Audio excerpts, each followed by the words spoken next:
2 ದಿನಗಳ ಕಮ್ಮಟಕ್ಕೆ ಆಗಮಿಸಿರುವಂಥ ತಮ್ಮೆಲ್ಲರಿಗೂ ಸ್ವಾಗತ ಮತ್ತು ನಮಸ್ಕಾರಗಳು.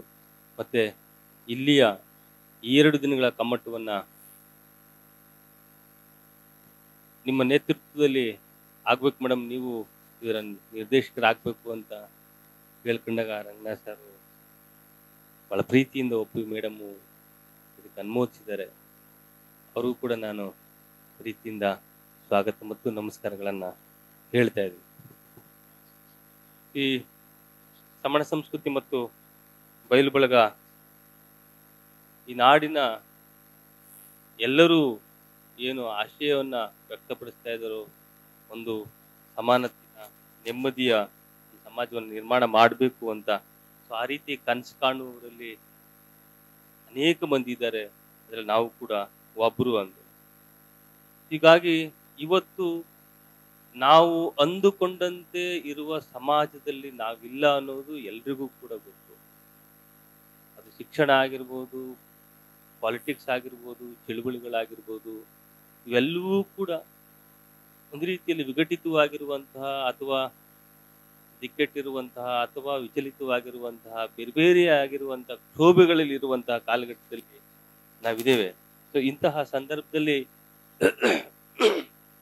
ನಾವು ಒಂದಷ್ಟು ಜನ ಏನಾದರೂ ಮಾಡಬೇಕು ಅಂತ ಯೋಚನೆ ಮಾಡ್ತಾ ಇದ್ದ ಸಂದರ್ಭದಲ್ಲಿ ನೋಡೋಣ, ಈಗ ಒಂದು ಪ್ರತಿ 3 ತಿಂಗಳು ಒಂದೊಂದು ಕಮ್ಮಟವನ್ನು ಮಾಡಿ ಬೇರೆ ಬೇರೆ ವಿಚಾರಗಳನ್ನ ಇಟ್ಕೊಂಡು ಒಂದಷ್ಟು ಚರ್ಚೆ ಮಾಡೋಣ. ಆ ಮೂಲಕ ಏನಾದರೂ ಹೊಸ ರೀತಿಯಾಗಿರುವಂಥ ಆಲೋಚನೆ ಕ್ರಮ ಕೊಡ್ಲಿಕ್ಕೆ ಸಾಧ್ಯ ಇದೆಯಾ, ಹೆಂಗೆ ಒಂದು ಪ್ರಯತ್ನ ಮಾಡೋಣ ಅಂತ ಮಾಡಿದ್ರು. ಇದರಿಂದ ಕಳೆದ ತಿಂಗಳು ಜನವರಿ 13-14ನೇ ತಾರೀಕು ಮೈಸೂರಿನಲ್ಲಿ 90ರ ದಶಕದ ನಂತರದ ಕರ್ನಾಟಕ ಅಂತ ಹೇಳಿ 2 ದಿನದ ಕಮ್ಮಟವನ್ನು ಇದು ಮಾಡಿದ್ರು. ಅದರಲ್ಲಿ ದೇವನೂರು ಮಹಾದೇವ್ ಅವರು, ಕೋಟಿಗನಹಳ್ಳಿ ರಾಮಯ್ಯ ಅವರು, ಅತೀಕ್ ಅವರು ಎಲ್ಲರೂ ಕೂಡ ಬಂದಿದ್ರು.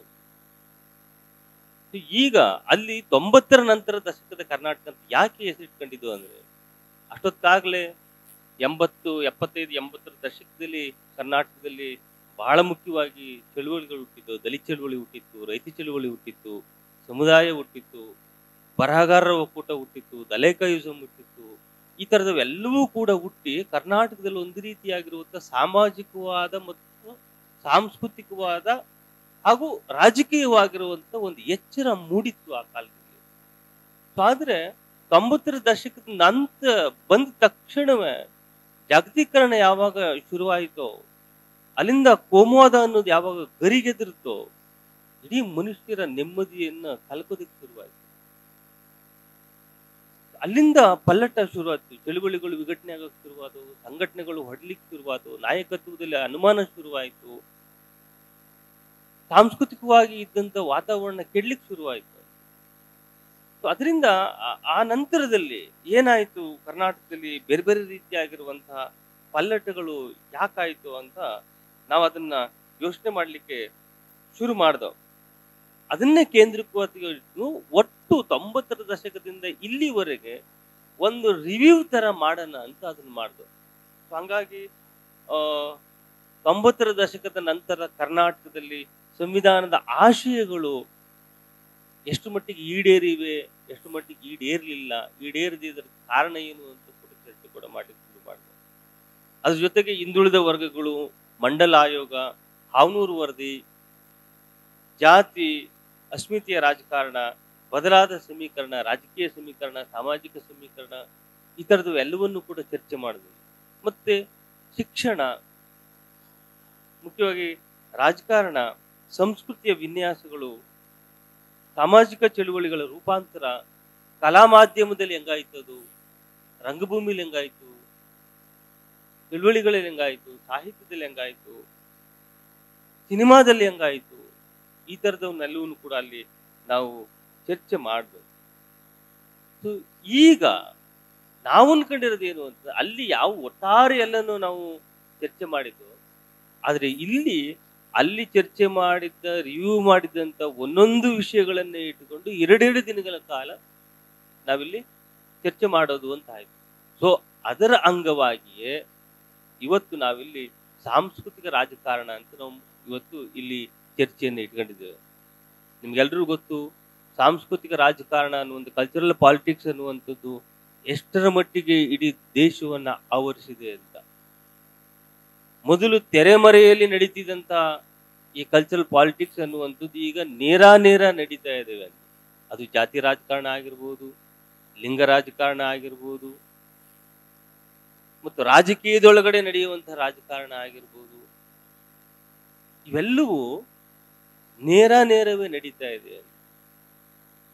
ಸೊ ಅಷ್ಟರ ಮಟ್ಟಿಗೆ ಒಂದು ಲಜ್ಜೆ ಬಿಟ್ಟು ವರ್ತಿಸುವಂತಹ ಒಂದು ವ್ಯಕ್ತಿತ್ವಗಳು ಇವತ್ತು ನಮ್ಮ ಎದುರುಗಡೆ ನಿರ್ಮಾಣ ಆಗಿದ್ದಾವೆ ಅಂತ.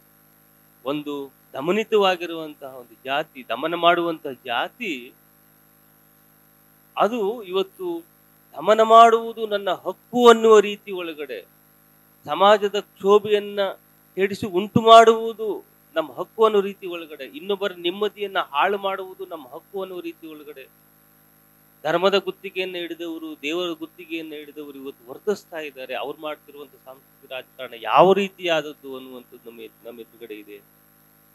ಸೊ ಈ ರೀತಿಯಾಗಿ ಅನೇಕ ರೀತಿಯ ಅಂಶಗಳನ್ನ ಇವತ್ತು ನಾವು ಸಾಂಸ್ಕೃತಿಕ ರಾಜಕಾರಣ ಅನ್ನುವಂತಹ ವಿಷಯವನ್ನ ಇಟ್ಕೊಂಡು ಮಾತಾಡ್ಲಿಕ್ಕೆ ಅನೇಕ ಮಂದಿ ನಾಡಿನ ವಿದ್ವಾಂಸರು ಕೂಡ ಬಂದಿದ್ದಾರೆ. ಸೊ ಅದರಿಂದ ನಾವೆಲ್ಲರೂ ಕೂಡ ನಮ್ಮ ಆಶಯ ಬಹಳ ಮುಖ್ಯವಾಗಿ ಇರೋದು, ಸಂವಿಧಾನ ನಮ್ಮೆಲ್ಲರ ಮೂಲ ಸೆಲೆ. ಆ ಮೂಲ ಸೆಲೆಯಲ್ಲಿ ಏನಿದೆ ಸ್ವಾತಂತ್ರ್ಯ, ಸಮಾನತೆ, ಭ್ರಾತೃತ್ವ, ಇದು ಈ ನಾಡಿನ ನಾಡಿಮಿಡಿತವಾಗಬೇಕು. ಆ ಮೂಲಕ ಎಲ್ಲರಲ್ಲೂ ಒಂದು ನೆಮ್ಮದಿಯ ನಾಳೆಗಳನ್ನು ಸೃಷ್ಟಿ ಮಾಡಬೇಕು ಅನ್ನುವಂಥದ್ದು, ನಿರ್ಮಾಣ ಆಗಬೇಕು ಅನ್ನುವಂಥದ್ದು ನಮ್ಮೆಲ್ಲರ ಆಶಯ. ಆ ನಿಟ್ಟಿನೊಳಗಡೆ ಎಲ್ಲ ಕಮ್ಮಟಗಳನ್ನ ನಡೆಸ್ತಾ ಇದ್ದೀವಿ. ನಾವು ಕಳೆದ ತಿಂಗಳು ಮಾತ್ರವೇ ಮಾಡಿದ, ಒಂದು ತಿಂಗಳ ಮಾತ್ರ ಕಳೆದಿದೆ, ಜನವರಿ 13-14. ಆದ್ರೆ ಈಗ ಯಾಕೆ ಈಗಲೇ ಮಾಡ್ತಾ ಇದೀವಿ ಅಂತಂದ್ರೆ, ಎಲೆಕ್ಷನ್ ಈಗಾಗಲೇ ಡಿಕ್ಲೇರ್ ಆಗ್ತಾ ಇದೆ, ಇನ್ನೇನು ಕೋಡ್ ಆಫ್ ಕಂಡಕ್ಟ್ ಇವತ್ತು ನಾಳೆ ಬರ್ಬೋದು ಅಂತ. ಹಂಗಾಗಿ ಅದು ಬರೋಕ್ ಮೊದ್ಲಾಗಿ ಇನ್ನೊಂದು ಕಮ್ಮಟ ಮಾಡ್ಬಿಡೋಣ ಅಂತ ನಾವು ಮಾಡ್ತಾ ಇದ್ವಿ. ಇದಾದ್ಮೇಲೆ ಜೂನಲ್ಲಿ ಇನ್ನೊಂದು ಕಮ್ಮಟವನ್ನ ನಾವು ಏರ್ಪಾಟ್ ಮಾಡ್ತೀವಿ. ಸೊ ಇಷ್ಟು ಹೇಳಿ ಮಾತನಾಡಕ್ಕೆ ಅವಕಾಶ ಮಾಡ್ತಾ ಎಲ್ರಿಗೂ ಒಂದ್ಸಿ ನನ್ನ ಮಾತು ಮುಗಿಸ್ತೀನಿ. ನಮಸ್ಕಾರ.